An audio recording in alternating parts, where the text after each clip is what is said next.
What the Germans think about their grandparents who served in World War II. I am bored. What should I do? Ah, ich weiß. Get Germanized. Hallo und willkommen. Ich bin Meister Lenze and you're watching Get Germanized Snapchat Q&A number 12. If you don't know what a Snapchat Q&A is, well, after 12 episodes, or 11 episodes in this case, well, you should know, but in case you don't, ask me a question on Snapchat, send me a video on Snapchat when I ask for a Snapchat Q&A, and, well, that's how it works. I'm gonna answer them in these kind of videos. And my Snapchat name is Get Germanized, one word, just add me there, send the question. Once I request it, you're gonna see, and then, well, this happens. Let's get started. Would you ever visit an Arabic country, and what do you think about the Arabic language? If I would ever visit an Arabic country and what I think about the Arabic language, I tried to speak it actually in a separate video. I'm going to link it in the video description. It was quite difficult, but I thought it was quite nicely sounding.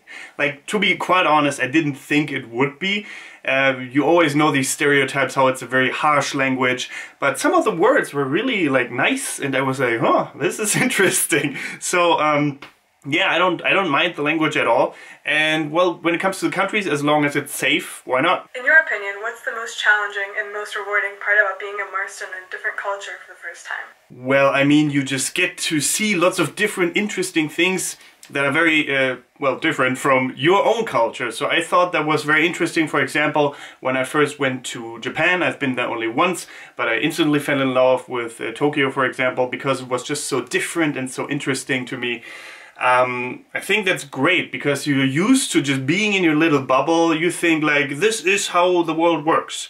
This is how this is. And that's how that is. But in reality, it's different everywhere in the world, or at least in some parts. It's different from what you're used to. And I think that's really cool because it shows you that the world is so diverse and so interesting. I use interesting a lot, apparently. Hello, my name is Sarah. I'm coming to Munich this summer to work with NGOs and Syrian refugees. What is your perspective on Syrian refugees in Germany? I've said this many times before when people ask me about the refugees. As long as they come here to contribute, as long as they want to adapt a little bit at least to learn the language in case they want to stay, I don't have anything against them. Obviously, I'm against terrorism, I'm against violence, and against forcing your religion on other people because I'm not religious in general, so I don't need any kind of religion forced upon me.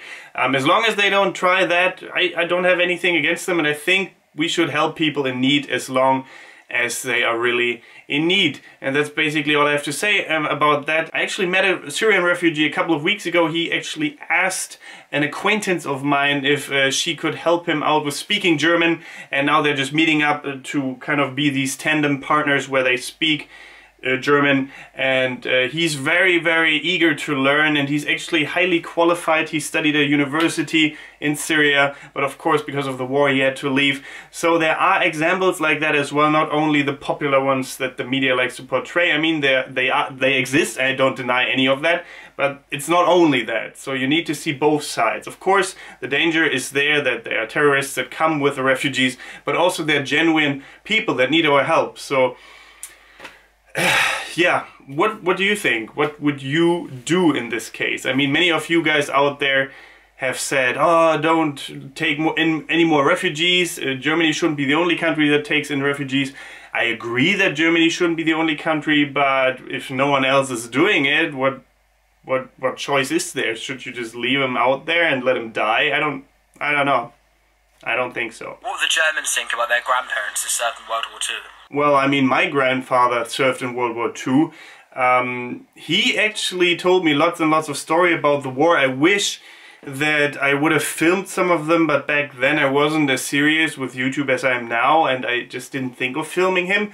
But he told me lots of stories, some nicer, some others not so nice. For example, the nicer ones were that he actually helped French, what's it called? Prisoners of war, POWs, when his mates or his fellow soldiers, I shouldn't call them mates probably, well, didn't treat them that well. He was very friendly to them and showed them kindness. And I know that is true because those people from France, even though they didn't speak any German, came to my grandfather every single year. I met them in person as well. And also he told me that once there was a speech where Hitler was attending near him, and everyone was walking towards him, and he was walking the opposite way with just tiny amount of other people. Of course you could say like, oh, he just told you that, but I know my grandfather, he wouldn't lie to me. And he also, well, on the other hand, told me a story about how he took out Russian soldiers in a combat situation because they would die otherwise, or would have died otherwise.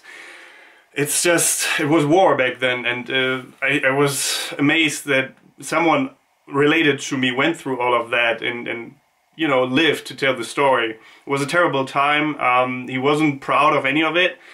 He was just glad to have survived. He actually lost his toes because during the war he didn't want to steal a Russian soldier's shoes, because he said if they had caught me with those shoes on, they would have done much worse than just kill me.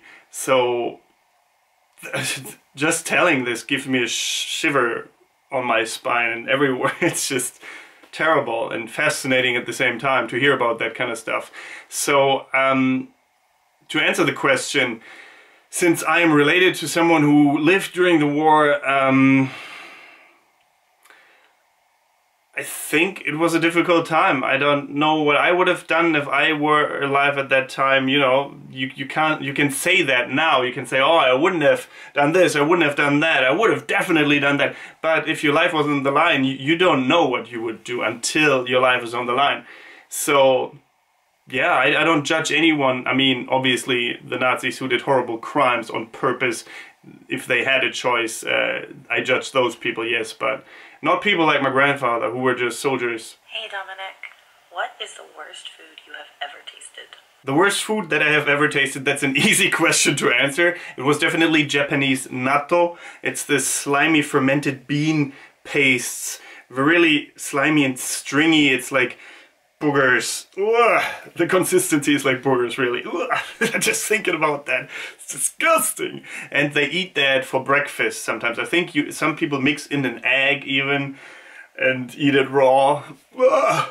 No, it's the same for me, I guess, as it would be with others when it comes to sauerkraut. Sauerkraut is normal to me, but others hate it, others find it disgusting. And I talked to a Japanese person, and he actually said like, oh, why? The natto is fine, like, but that's only because you grew up eating that. Same as me with sauerkraut. I don't mind it, but I hate natto, and he liked natto but didn't like sauerkraut, so you see where I'm getting with this, you know. Your top 5 favorite songs in German. My top 5 favorite songs in German and English you wrote as well, right? Well, that's a difficult question to answer. Definitely some songs by Rammstein I really like. Mein Land, for example. Or Asche zu Asche is really cool. Other German songs I like by Farin, Urlaub, for example. Herz, verloren, I think one is called. I don't listen to a lot of German music these days. And English songs, well, I mean, I'm gonna put a few of my favorite songs in the video description, just the names of them, so that you get an overview over my taste of music. Do you think one day you'll conquer your fear and actually speak in front of a crowd of people instead of YouTube one day? If I ever conquer my fear and speak in front of a crowd instead of just YouTube one day, that relates to something I said on my Snapchat story, I believe, how, well, I'm still scared of some things, but that doesn't mean you shouldn't, you know, do what you're scared of if it's nothing stupid like taking cocaine or MDMA. I mean, whatever floats your boat, but I think it's stupid. It could potentially ruin your life, so why do it, right? But other things like approaching the girl you're interested in, or speaking in front of a crowd, which could potentially boost your self-confidence and stuff like that. I am still worried about doing that kind of stuff because I'm supposed to speak in front of a crowd in October. At a job fair in Bielefeld in front of some CEOs and stuff like that, apparently, in an entrance ceremony, and I'm supposed to talk about my life and how I got into YouTubing and how it is as a YouTuber and all of that kind of stuff. And that makes me nervous still because I'm so used to speaking to you guys in front of the screens out there, but I'm just talking to camera. I don't have a big crowd in front of me and they can edit what I say and stuff like that, so I am still concerned. But yes, I will conquer my fear on the 1st of October because that's when the job fair is being held, and that's also when I will speak in front of a crowd. First time since uni, pretty much. I I did it quite often back then, but I was so nervous every time. Stage fright gets me every single time. I'm still not over that, which is fine. I think you should just, you know, do it, because nothing bad will come out of that. Not really, at least. I mean, I hope so. I'm pretty sure nothing bad will come out of that. Hey Dominique, so I'm planning to travel to Germany in the next few months, and I would like some suggestions on where to go. The good old question about where to go in Germany and what to do here. Well, I always say this, and I'm gonna say it again. It can't really answer it because every person is different. I would be interested in seeing nerdy stuff, for example, but not everyone is. Also, I like architecture and I like culture, but I also like nightlife. So it really depends. Berlin is great for nightlife and also for culture. Every big German city, I think, has a little bit of both to offer. So just choose what you think looks coolest and you will have a great time. Don't just make it, you know, my task, my business to tell you where to go, but choose for yourself as well. Do a little bit of research online. I guess that's what you just did, right? You asked me. I have so many videos about, well, places in Germany. I have lots of vlogs, you should watch those. I have lots of culture videos. I'm actually doing a culture playlist video, well, a compilation video. Out of most of the videos I made when it comes to German culture, what to do, what not to do, where to go, music, all of those kind of things. It's going to be a big compilation video. I'm going to link it in the video description as soon as it's available. Maybe it's available already. You will have to see. And I hope that helps. If you want to be part of the next Snapchat Q&A, well, just add me on Snapchat. Get Germanized is the name, one word. And wait for my request to ask a question again, because some people just send me questions when it's not time for a Snapchat Q&A, and then I open the message and then it's gone, because Snapchat has, well, the function that if you open a message you can just repeat it once. But I'm not filming a video every time I get a message, so just wait for my request and then send the video question, and then you're going to be part of the next Snapchat Q&A, which would be episode 13. And well, if you like the video, like it. If you are not subscribed yet, you should do that. And apart from that, thank you very much for watching. Don't forget to get Germanized. Goodbye and auf Wiedersehen.